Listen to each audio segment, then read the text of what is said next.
Hey, I'm Kenneth Wajda. I'm a professional photographer here in Colorado. Welcome to another one of my photo talks about real-world experiences using gear.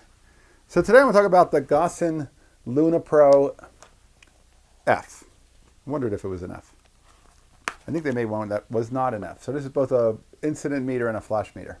And the beauty of this is very, very basic and simple to understand. Sometimes I find needle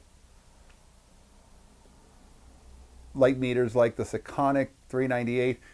Some people have a hard time figuring out how to read it. This one is so simple. You just turn it on. There's an on and off button. And then you press this to activate it. And you just hold it toward what you're pointing at and you turn this to 0. So you just turn this and it moves it to 0. And that zeroes out your exposure. So I'm not sure what it showed you while I was pointing it up at the ceiling, but right now it's on 0. So that tells me at 200 speed film, I'm at a 250 at 2.8 in here, or 125 at f4 in here. And it's a very, very simple meter. If you want to shoot overexposed, you can just put it on 1 over. If you want to shoot underexposed, you can just put it on 1 under. You can tell exactly what it's doing because it is showing you what 0 is and then what minus 1, 2, 3 are, plus 1, 2, and 3. This is one of those meters that you don't see a lot of write-ups about. People don't talk about how great this one is.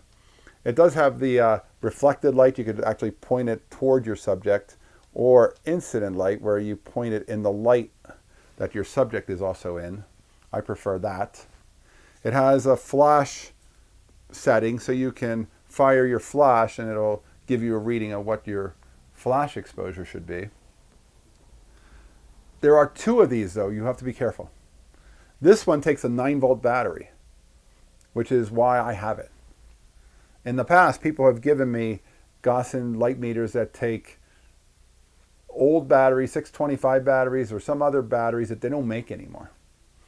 And those aren't so useful because if you can't easily find batteries, you're not using the meter. This meter takes a 9-volt battery. So they modified the meter as, I'm assuming that's what happened, as they went along, they changed the battery system from one to another. And if you're looking at a Luna Pro F on eBay, you're looking for a good meter that's a good lightweight, simple meter to use. Even smaller if you take it out of the case. You don't really need the case. It's even smaller. And you could hang that around your neck. You could go out and shoot all day with it, and you wouldn't really notice it.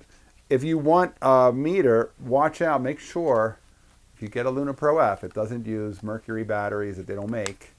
And it uses something simple like a 9-volt battery like this one does. That's the big bonus.